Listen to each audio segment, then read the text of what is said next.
अस्सलाम वालेकुम and welcome back दोस्तों। मैं आपको परफेक्ट वेब सॉल्यूशंस की तरफ से लारावल 6 की इस वीडियो ट्यूटोरियल सीरीज़ के पार्ट 28 में खुशामदीद कहता हूं। दोस्तों, मेरा नाम इमरान कासिम है और आज के इस लारावल 6 के वीडियो ट्यूटोरियल में हम माइग्रेशंस, सीडिंग और इसके अलावा फैक्ट्रीज़ के बारे में देखेंगे कि ये तीनों क्या चीज़ें हैं और किस तरीके से ये काम करती हैं, और इसके अलावा इनको यूज़ करने के हमें क्या क्या एडवांटेजेस हो सकते हैं। मैं उम्मीद करता हूं कि अगर आपको मेरा ये वीडियो ट्यूटोरियल पसंद आया तो आप इसको लाइक ज़रूर करेंगे, और अगर आप हमारे इस चैनल परफेक्ट वेब सॉल्यूशंस पर न्यू हैं तो इसको सब्सक्राइब करते हुए साथ में मौजूद जो बेल का नोटिफिकेशन आइकन है उसको प्रेस करना मत भूलिएगा, ताकि आपको आने वाली लारावल की वीडियोज़ की नोटिफिकेशंस आपकी ईमेल में या आपकी यूट्यूब ऐप में आपको मिलती रहें और आप उनसे अप टू डेट रह सकें। Thank you very much. तो चलिए शुरू करते हैं आज के इस लारावल 6 के वीडियो ट्यूटोरियल को। सबसे पहले हम बात करेंगे माइग्रेशंस के बारे में कि माइग्रेशंस क्या होती हैं और ये कैसे काम करती हैं और क्यों इसको लारावल के अंदर इंट्रोड्यूस करवाया गया। उसके बाद हम माइग्रेशंस क्रिएट करना सीखेंगे। दोस्तों, माइग्रेशंस जो होती हैं वो PHP की फाइल्स होती हैं जो कि लारावल के जो फोल्डर स्ट्रक्चर के अंदर एक स्पेसिफिक फोल्डर है, डेटाबेस का फोल्डर, उसके अंदर माइग्रेशंस का फोल्डर है, उसके अंदर सेव होती हैं, और ये जिस ऑर्डर में आप इनको क्रिएट करते हैं उसी ऑर्डर में ये एग्जीक्यूट होती हैं। अब इनका मकसद, माइग्रेशंस का मकसद ये होता है कि आप बगैर डेटाबेस को ओपन किए जस्ट आपने अपनी लारावल ऐप को डेटाबेस से कनेक्ट करना है, और उसके बाद उसमें जितने भी टेबल का स्कीमा आपने बिल्ड करना है, उसके जितने भी कॉलम्स क्रिएट करने हैं, वो तमाम के तमाम आप जो है उन माइग्रेशंस के थ्रू क्रिएट करेंगे आसानी के साथ। अब इसके हमें दो फायदे हैं। एक तो नो डाउट हमारे जो डेटाबेस है उसके अंदर टेबल्स क्रिएट हो जाएंगे। दूसरा इसका हमें फ़ायदा ये होगा कि अगर आप एक टीम वर्क के तौर पर किसी प्रोजेक्ट पे काम कर रहे हैं और आप डिफरेंट लोकेशंस पर हैं, तो इसमें आपके जो डेटाबेस के टेबल्स होंगे, उनका स्कीमा जो होगा, उनका जो टेस्ट डाटा होगा, वो सब के सब आपको फाइल्स के थ्रू अपने जो टीम मेट्स हैं उनके साथ शेयर कर सकेंगे आसानी के साथ। अदरवाइज अगर जिस तरीके से हमने लास्ट 27 वीडियो ट्यूटोरियल्स तक जो डेटाबेस क्रिएट किए थे, last I think 5 video tutorials में हमने डेटाबेस जब स्टार्ट की थी तो हमने टेबल्स जो हैं वो डायरेक्टली SQL Pro सॉफ्टवेयर को यूज़ करते हुए क्रिएट किए थे। उसके अलावा PHP माई एडमिन भी यूज़ कर सकते हैं। अगर आप इस प्रोसीजर के साथ स्टिक रहना चाहते हैं, मतलब मैनुअली क्रिएट करना चाह रहे हैं इनको टेबल्स को इन डेटाबेस, तो there is no problem with that. लेकिन प्रॉब्लम कब आएगी? जब आप टीम के साथ काम कर रहे होंगे तो वहाँ पर इशू आएगा कि आप अगर एक न्यू कॉलम इंसर्ट करते हैं तो आपको पूरी वो उसके पहले उसकी SQL फाइल जनरेट करनी पड़ेगी, फिर सेंड करनी पड़ेगी। हो सकता है उस यूज़र ने उसको इंपोर्ट किए करे ना करे, एरर्स आए, या वो उसको SQL में कन्वर्ट करे, कोई न्यू उसमें कॉलम ऐड करे, वो आपको बताना भूल जाए। So there will be lots of confusion, delays and what not. Migrations की मदद से क्या होगा कि जैसे ही वो माइग्रेशन क्रिएट करेगा, वो माइग्रेशन आपके जो है उस डेटाबेस फोल्डर के अंदर माइग्रेशन से फोल्डर में एक PHP फाइल क्रिएट हो जाएगी, और सिंपली आपने आर्टिसन कमांड, जो एक कंसोल की PHP आर्टिसन कमांड है, उसको रन करना है, और उसके आगे आपने माइग्रेट लिखना है, और जितनी भी वो माइग्रेशंस जो रन नहीं हुई आपके सिस्टम में वो तमाम की तमाम रन होके आपके प्रोजेक्ट के अंदर इंक्लूड हो जाएंगी। जो कॉलम ऐड होने हैं वो ऐड हो जाएंगे, जो रिमूव होने हैं वो रिमूव हो जाएंगे, जो रीनेम होने हैं वो रीनेम हो जाएंगे, जिनमें डाटा कोई ऐड करना है उनमें डाटा ऐड हो जाएगा, जिनमें कोई डिफ़ॉल्ट वैल्यू इंसर्ट करनी है, जिसको इंडेक्स बनाना है, जिसको प्राइमरी की चाहिए, मतलब जो काम आप PHP माई एडमिन या SQL Pro को यूज़ करते हुए कर सकते हैं, वो सेम सारा का सारा काम आप माइग्रेशंस को इस्तेमाल करते हुए कर सकते हैं। इन माई ओपिनियन कि अगर आप लारावल पर काम कर रहे हैं कभी भी आप डायरेक्टली डेटाबेस के अंदर कोई टेबल क्रिएट ना करें, बल्कि उनको माइग्रेशंस के थ्रू आप क्रिएट करें और उनको फिर माइग्रेट करें अपने डेटाबेस, कनेक्टेड डेटाबेस के अंदर। अब इस बात का हरगिज़ ये मतलब नहीं है कि आप मैनुअली क्रिएट नहीं कर सकते टेबल। आप कर सकते हैं, मैनुअली भी टेबल क्रिएट कर सकते हैं और उनको अपने इसे लारावल के प्रोजेक्ट के अंदर यूज़ कर सकते हैं, जैसे हम थ्रू आउट अभी यूज़ करते हुए आ रहे हैं, हम इसको यूज़ कर सकते हैं, इसमें कोई इशू नहीं है। ये थोड़ा सा इंट्रोडक्शन था माइग्रेशंस का। अब हम देखते हैं प्रैक्टिकली कि माइग्रेशंस कैसे क्रिएट की जाती हैं, कैसे रन की जाती हैं, कैसे रीसेट की जाती हैं, कैसे रिफ्रेश की जाती हैं, वगैरह वगैरह। जितने भी इसके ऑप्शंस हैं वो हम वन बाय वन उन सबको डिस्कस करेंगे। तो चलिए अब इसको हम माइग्रेशंस को क्रिएट करना और फिर उनको एग्जीक्यूट करना सीखते हैं। सो मैं इस वक्त सबलाइम टेक्स्ट 3 में हूँ और यहाँ पर हमारा L6 ऐप का जो प्रोजेक्ट हमने क्रिएट किया था वो ओपन है। सो हम यहाँ पर डेटाबेस के फोल्डर में जाएंगे। यहाँ पर माइग्रेशंस के फोल्डर में अगर हम जाते हैं तो यहाँ पर ऑलरेडी आपको 3 migrations, create users table, create password resets table, create field jobs table, ये 3 माइग्रेशंस आपको मिलेंगी ऑलरेडी क्रिएटेड। आप इनको जब माइग्रेट को रन करेंगे तो ये ऑटोमेटिकली इसी ऑर्डर में एग्जीक्यूट होंगी जिस ऑर्डर में ये क्रिएट हुई हैं। अब ये किस ऑर्डर में क्रिएट हुई हैं ये आपको इनकी डेट और टाइम से पता चलेगा। यहाँ पर अगर आप देखें तो ये 12/10/2014 को क्रिएट की गई है माइग्रेशन, और उसके बाद ये 12/10/2014 को सेम डेज में ये दोनों क्रिएट की गई हैं माइग्रेशन। डिफरेंस इनका यहाँ पर आया, ये जो नंबरिंग है 00000। सो जो फर्स्ट माइग्रेशन होगी वो हमेशा आपकी 000 होगी जिसमें डेट सेम होगी। सो फर्स्ट माइग्रेशन इस डेट की, आज की डेट की जो होगी वो इसकी 000 होगी, और आज की डेट में अगर हम एक और माइग्रेशन क्रिएट करते हैं तो उसकी डेट के साथ एक 1 ऐड हो जाएगा। जब दूसरी आज की ही डेट में हम माइग्रेशन क्रिएट करेंगे तो उसके साथ 2 ऐड हो जाएगा। सो इस तरह इसका नंबर सिस्टम जो है ये रन होता है। पहले ईयर, मंथ, डे, तो ये हमारे पास आ गई एक डेट, उसके बाद नंबर सिस्टम, उसके बाद आपने जो भी उसको नाम दिया हो जहाँ, और आपने कोशिश करनी है मीनिंगफुल नेम दें। जैसे हम क्रिएट यूज़र टेबल कह रहे हैं, इसका मतलब है कि ये माइग्रेशन यूज़र टेबल क्रिएट करेगी। ये वाली जो माइग्रेशन है ये पासवर्ड रीसेट का टेबल क्रिएट करेगी।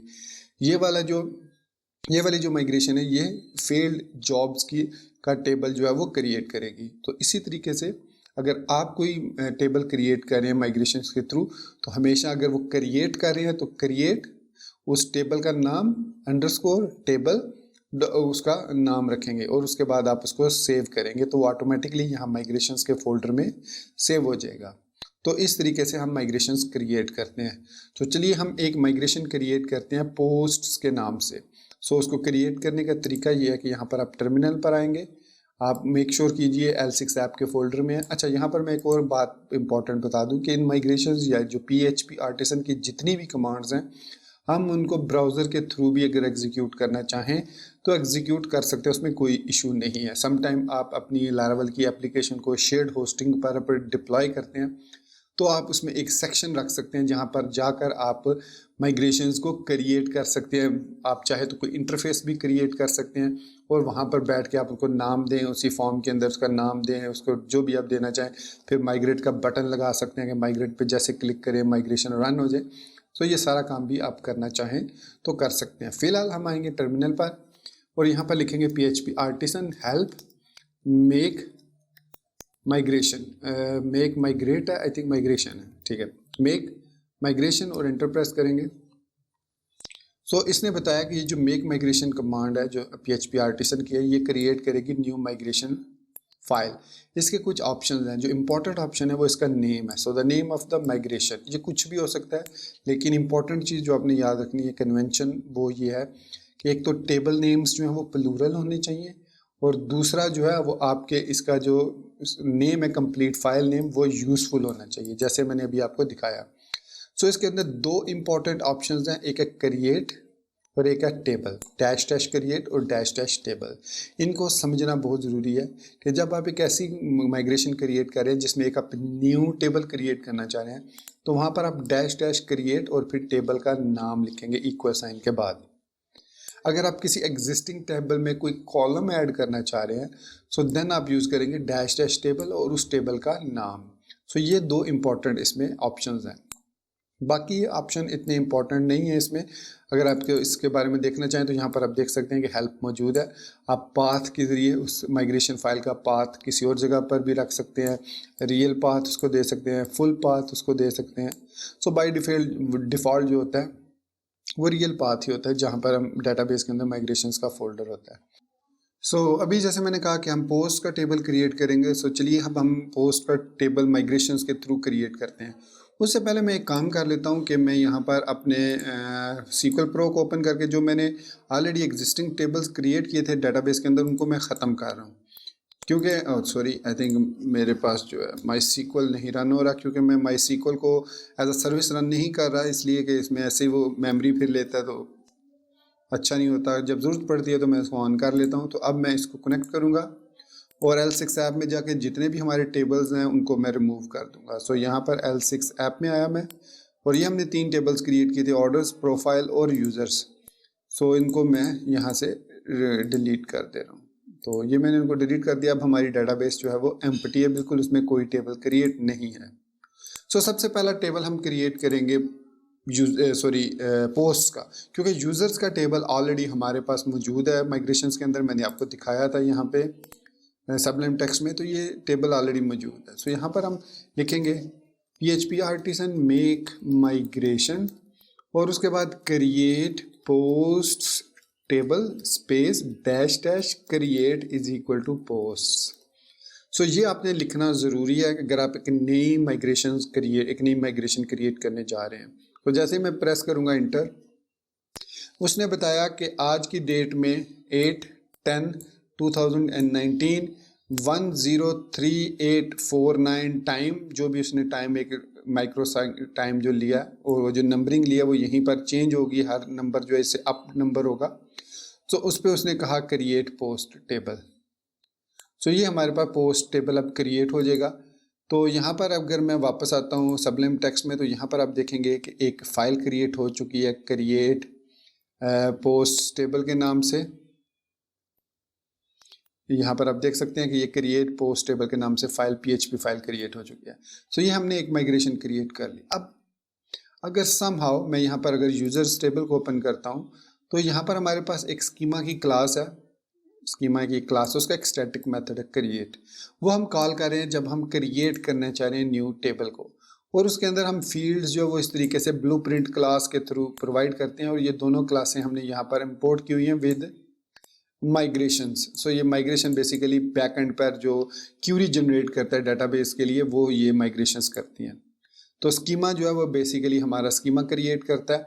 तो यहाँ पर हमने स्कीमा क्रिएट किया हुआ है ये वाला। इसमें हमारे पास एक ऑटो इंक्रीमेंट बिग इंक्रीमेंट्स का मेथड है।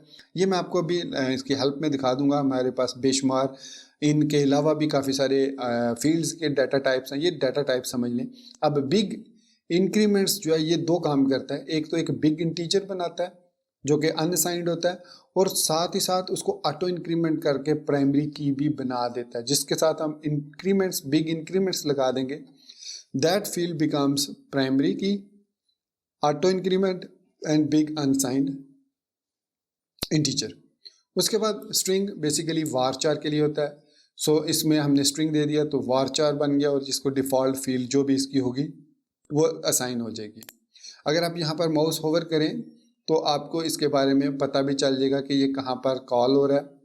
ये देखिए blueprint.php में स्ट्रिंग कॉलम और length is equal to null. By default हम इसकी लेंथ नहीं देते।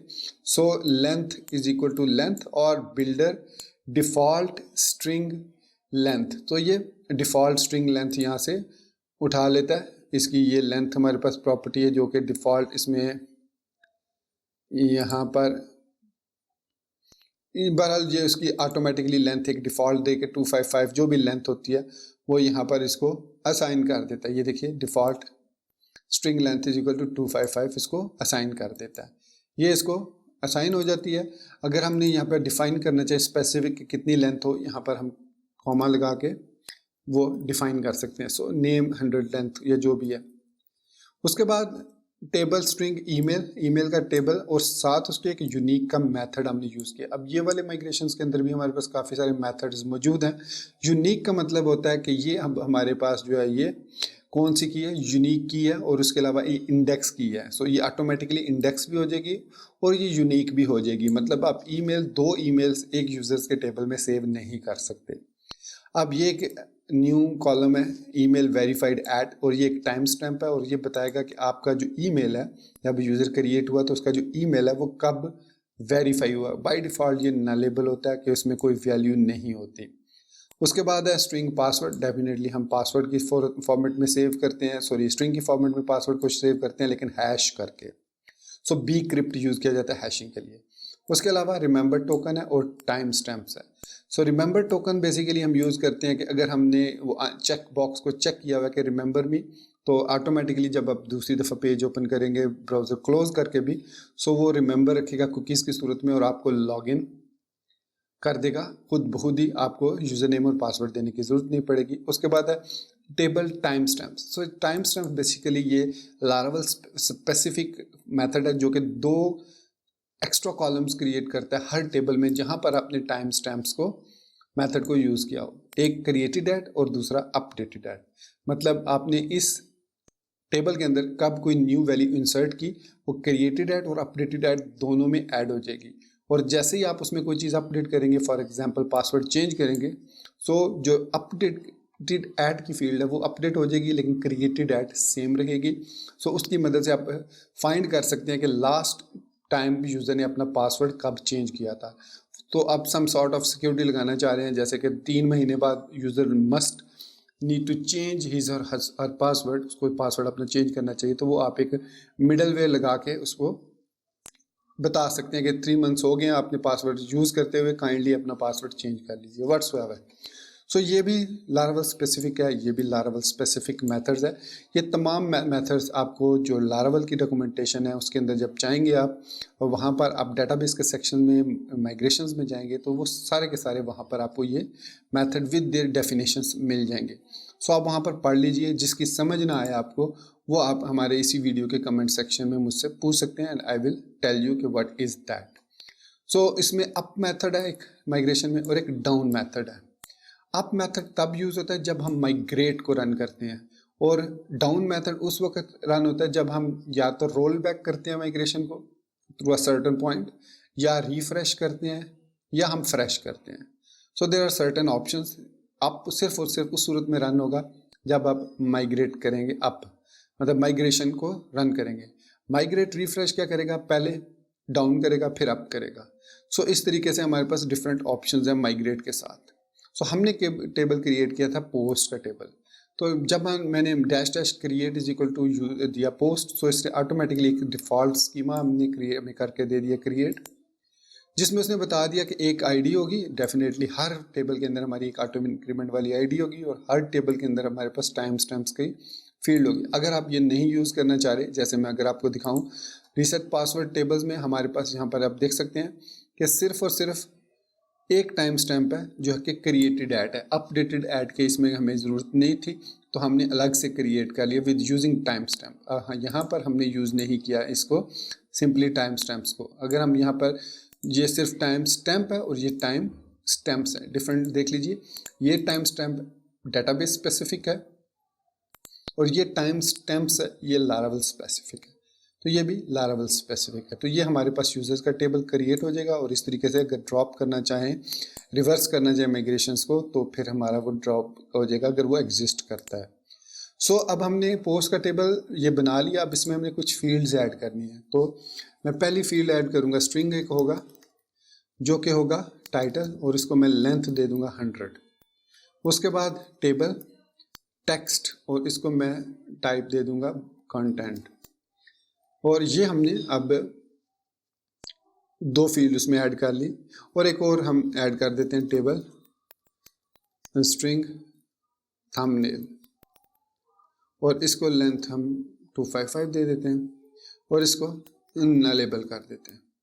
नलेबल हमने इसलिए किया इसको क्योंकि हम जो है वो उसको, अगर कोई पोस्ट को के साथ थंबनेल ऐड ना करना चाहे तो वो ना करे, ज़रूरत नहीं है ऐड करने की। बाकी टाइम स्टैम्प्स हमें चाहिए। सो ये हमने अपना माइग्रेशन का टेबल क्रिएट कर लिया। आप देखते हैं कि माइग्रेशन को रन कैसे करते हैं। सो माइग्रेशन को रन करना बहुत ही सिंपल है। सिंपली आप टर्मिनल पर आएंगे, उसी फोल्डर में लिखेंगे PHP आर्टिसन माइग्रेट। सिंपली इतना आपने लिखना है। इसके आगे भी इसके कुछ ऑप्शंस हैं, मैं यहाँ पर हेल्प माइग्रेट लिखता हूँ। सो यहाँ पर आप देख सकते हैं कि रन द डेटाबेस माइग्रेशन। इसके भी कुछ ऑप्शन हैं, जैसे डैश डैश डेटाबेस। अगर आप मल्टीपल डेटाबेसेस यूज़ कर रहे हैं, सो आप यहाँ पर उस dash dash database is equal लिखने के बाद उस डेटाबेस का नाम लिखेंगे, तो वो माइग्रेशन उस स्पेसिफिक डेटाबेस के लिए होगी सिर्फ। इसके बाद माइनस माइनस फोर्स है, तो माइनस माइनस फोर्स की मदद से हम जो है फोर्स करेंगे run in production. Normally production में जब हम अपनी एप्लीकेशन को कर देते हैं तो हम उस पर माइग्रेशंस क्रिएट नहीं कर सकते नॉर्मल, तो उसके लिए हमें डैश डैश फोर्स का ऑप्शन यूज़ करना पड़ता है। सो प्रोडक्शन हम उस वक्त करते हैं तब जब हम अपनी साइट को लाइव कर देते हैं, क्योंकि लाइव करने के बाद हम वो डेटाबेस के या कोई भी सिंटैक्स एरर वगैरह शो नहीं करना चाह रहे यूज़र्स को, तो वहाँ पे हम फिर डेवलपमेंट मोड से शिफ्ट कर देते हैं अपनी एप्लीकेशन को प्रोडक्शन मोड में। तो वहाँ पर अगर आप रन करना चाह रहे हैं माइग्रेशन तो डैश डैश फोर्स का स्विच यूज़ करेंगे। फिर है डैश डैश पाथ, तो ये मैंने बताया था कि जब हम माइग्रेशन क्रिएट करते हैं तो वहाँ पर अगर हमने पाथ चेंज किया तो वही पाथ फिर हमें यहाँ पर देना होगा और वो ऑटोमेटिकली वहाँ से माइग्रेशंस को उठा लेगा। तो बाकी इसके कुछ ऑप्शन हैं, डैश डैश सीड है, डैश डैश स्टेप है। तो डैश डैश सीड का मतलब है ये सीडिंग जो नेक्स्ट अभी हम देखेंगे कि सीडिंग क्या होती है, तो उसके साथ हम ये स्विच यूज़ करते हैं। स्टेप का उस वक्त यूज़ करते हैं जब हम रोल बैक करना चाहें या जब हम जो है वो इसको रिफ्रेश करना चाहें या फ्रेश करना चाहें, तो हम स्टेप्स उसको बताते हैं कितने स्टेप बैक जाए और फिर उसको रिफ्रेश करें। तो ये उस पर्पज़ के लिए यूज़ होता है। बाकी इसके हेल्प है, क्वाइट है, वर्जन, एनसी, नो एनसी, ये इसके ऑप्शंस हैं। ये इतने ज़्यादा यूज़ नहीं होते। PHP आर्टिसन अगर हम लिखते हैं तो यहाँ पर हमारे पास जो माइग्रेट है उसके अंदर हमारे पास ये क्रिएट करने के बाद 6 ऑप्शंस हैं। Fresh, install, refresh, reset, roll back and status, और एक इसमें हमारे पास सिंपल माइग्रेट है, रन द डेटाबेस माइग्रेशन। उसके बाद हमारे पास ये डिफरेंट ऑप्शन है, क्रिएट द माइग्रेशन रिपोजिटरी। सो इसमें हमारे पास 1 2 3 4 5 6 ऑप्शन हैं जिनको हम यूज़ कर सकते हैं टू मैनिपुलेट ओवर माइग्रेशन। तो सिंपली अभी हमने माइग्रेट को रन करना है, सो हम लिखेंगे PHP आर्टिसन माइग्रेट। रन किया तो इसने कितने टेबल्स क्रिएट कर दिए, ये देखिए, माइग्रेटिंग, माइग्रेटेड, माइग्रेटिंग, माइग्रेटेड। सो 1 2 3 4 इसने माइग्रेशंस रन की, जिसमें उसने एक यूज़र्स का टेबल क्रिएट किया, एक पासवर्ड रिसर्च का टेबल, एक फेल्ड जॉब्स का टेबल, एक पोस्ट का टेबल उसने क्रिएट किया। अगर यहाँ पर हम डेटाबेस में आते हैं, अपने वापस कनेक्ट करते हैं और इसको मैं L6 ऐप वाली माइग्रेशन क्रिएट देखता हूँ, तो इसमें आप देखेंगे कि 1 2 3 4 टेबल और एक माइग्रेशंस का टेबल क्रिएट हुआ।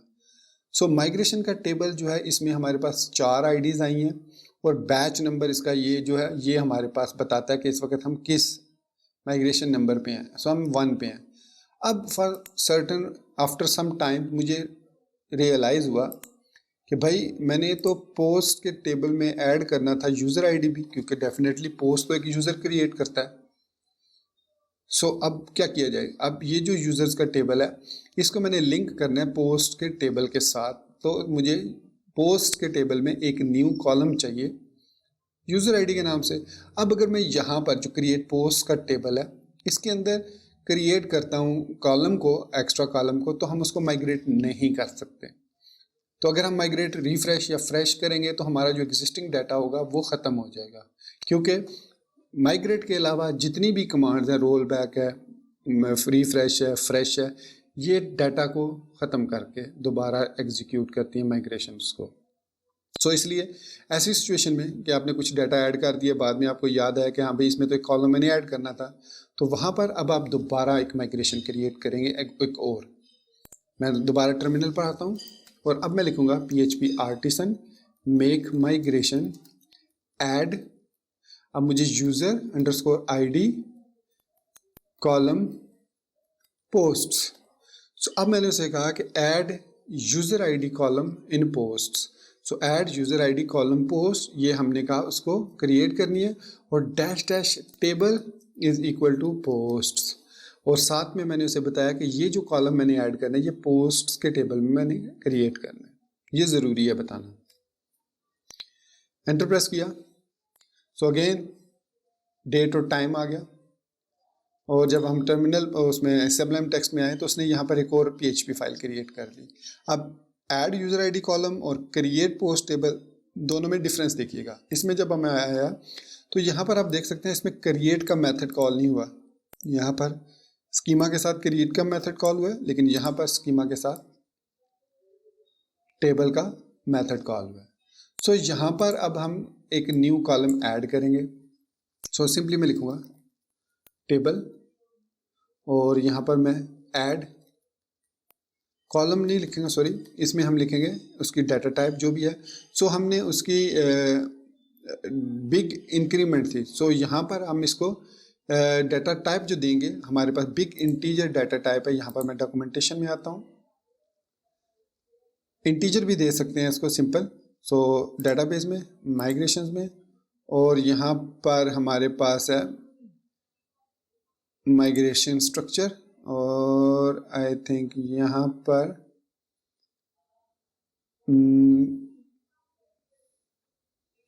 यहाँ पर हमारे पास ये आ गए, ये हमारे पास सारी डाटा टाइप्स हैं। So big increment, auto incrementing, unsigned, big integer. So यहाँ पर हम बिग इंटीजर लिख देंगे। तो कॉपी किया इसको और बिग इंटीजर कर दिया इस तरीके से, और इसको हम दे देंगे यूज़र अंडरस्कोर ID। अब मैं यहाँ डायरेक्ट इसको रेफरेंस कर सकता हूँ यूज़र्स के टेबल के साथ, लेकिन it is not a good thing कि आप कॉन्स्ट्रेंट्स डेटाबेस लेवल पर लगाएं, क्योंकि फिर जब रिकॉर्ड को डिलीट करने की बारी आती है तो बहुत ज़्यादा कॉम्प्लिकेशंस होती हैं। तो हमेशा आपने जो ये रिलेशनशिप है इसको मॉडल लेवल्स या जॉइंस के साथ खुद इसको आपने परफॉर्म करना है। तो यहाँ पर सिंपली मैंने लिख दिया बिग इंटीजर यूज़र ID।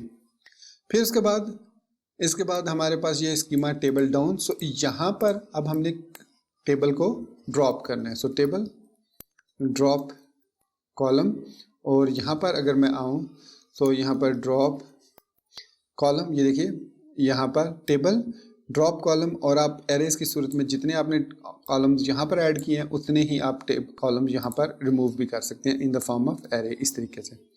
तो एक ही हमने क्रिएट किया तो यहाँ पर मैं यूज़र ID लिख दूंगा। सो ड्रॉप कॉलम, और यहाँ पर आप देखिए एरेज की सूरत में इसने मल्टीपल कॉलम्स दिए हुए हैं, ठीक है। इसी तरीके से आप यहाँ पर चेंज भी कर सकते हैं, ठीक है। उसकी लेंथ अगर आपको बाद में याद आता है कि इसकी बिग इंटीजर रखनी थी या डाटा टाइप कुछ और रखनी थी, तो आप इस तरीके से उसको चेंज भी कर सकते हैं। लेकिन अगेन उसके लिए आपको एक नई माइग्रेशन क्रिएट करनी पड़ेगी। Change user ID column underscore post, जिस टेबल में भी आपने चेंजेस करनी है। अब ये हमने क्रिएट कर ली माइग्रेशन। अब अगेन देखिए हमारे इस कॉलम के अंदर जो पोस्ट का कॉलम है उसमें सिर्फ ID, title, content, thumbnail, rated at, updated at है। अब मैं जब क्रिएट करूंगा यूज़र ID तो वो एंड पे क्रिएट होगी।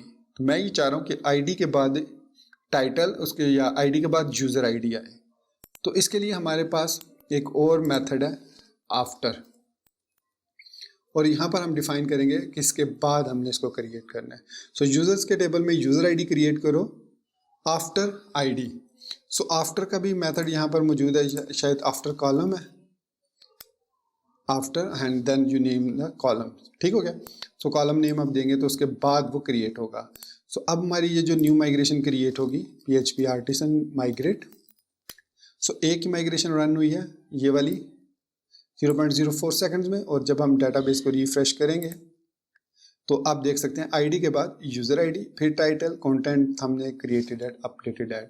हमारी जो डाटाबेस स्कीमा है वो सक्सेसफुली बिल्ड हो चुका है यूजिंग माइग्रेशंस। तो ये है हमारे पास बेसिक ऑफ माइग्रेशन। बाकी अगर आप माइग्रेशंस के बारे में स्टडी करना चाह रहे हैं तो you have everything here. Database migration में हम टेबल्स के साथ बातें कर सकते हैं, क्रिएट कर सकते हैं, रीनेम, ड्रॉप, फिर कॉलम क्रिएट कर सकते हैं, क्रिएट कर सकते हैं, मॉडिफाई कर सकते हैं, ड्रॉप कर सकते हैं, इंडेक्सेस क्रिएट कर सकते हैं। जैसे हमने ये यूनिक वाला कॉलम जब इसको असाइन किया तो इट मीन ये एक इंडेक्स भी साथ ही क्रिएट कर देगा। और अगर आप किसी कॉलम को स्पेसिफिक इंडेक्स देना चाह रहे हैं सो उसको आप इंडेक्स दे भी सकते हैं इस तरीके से। टेबल इंडेक्स, उसके बाद उसका नेम देंगे जिस कॉलम को भी आपने इंडेक्स करना है, और एक की सूरत में अगर वो मल्टीपल हैं। सो ये आपके पास काफ़ी सारे यहाँ पर कमांड्स हैं, आप इसको एक दफ़ा रीड कर लीजिए माइग्रेशंस को। यहाँ पर आप देख सकते हैं roll back minus step is equal to 5, आप कितने स्टेप पीछे जाना चाह रहे हैं। सो खैर यहाँ पर हमने माइग्रेशन क्रिएट करके रन कर ली, हमारा कॉलम जो है वो सक्सेसफुली क्रिएट हो चुका है। तो अब आप क्विकली देखते हैं कि जो माइग्रेशंस के साथ बाकी ऑप्शंस हैं माइग्रेट के साथ वो क्या क्या है। माइग्रेट रोल बैक है जैसे। सो माइग्रेट रोल बैक की मदद से हम इसको स्टेप्स पीछे लेके जा सकते हैं। अगर आप मैं माइग्रेशंस वाले कॉलम में जाता हूँ तो यहाँ पर आप देखेंगे कि 1 1 1 है और इसके साथ 2 है। सो बैच 2 का मतलब है कि हमने एक दफ़ा माइग्रेट रन की हुई है और उसने क्रिएट किए हैं ये 4 टेबल। ये 4 टेबल हैं, जो कुछ भी है इकट्ठे हमने, तो एक उसने क्रिएट की है ये वाली। सो अगर मैं एक और माइग्रेशन क्रिएट करके उसको माइग्रेट करता हूँ तो वो 3 बैच के साथ इंस्टॉल हो जाएगी। अब मैं रोल बैक करना चाह रहा हूँ इसको 1 पे, मतलब मैं जो अभी कॉलम ऐड किया है वो मैं ख़त्म करना चाह रहा हूँ। तो वो कैसे करूँगा, मैं लिखूँगा PHP आर्टिसन माइग्रेट एंड इसको हम रोल बैक करेंगे। ROLLBAC I think roll back की यही स्पेलिंग है, ठीक है, रोल बैक। उसके बाद हम स्टेप इसको देंगे, कितने स्टेप देना चाह रहे हैं। सो मैं अभी कोई स्टेप नहीं देता, मैं इसको ऐसे ही रन करता हूँ। सो इसने क्या किया, जो लास्ट इसने माइग्रेशन थी वो रोल बैक कर दी। ठीक है, अब इससे क्या हुआ कि हमारा जो टेबल है इसको मैं रिफ्रेश करता हूँ। सो आपने देखा रिफ्रेश करने के बाद कि हमारा जो वो जो बैच था, जो लास्ट 2 वाला था, वो यहाँ से रिमूव हो चुका है और हमारी जो पोस्ट के टेबल से यूज़र आईडी भी रिमूव हो चुका है। So this is what roll back has done.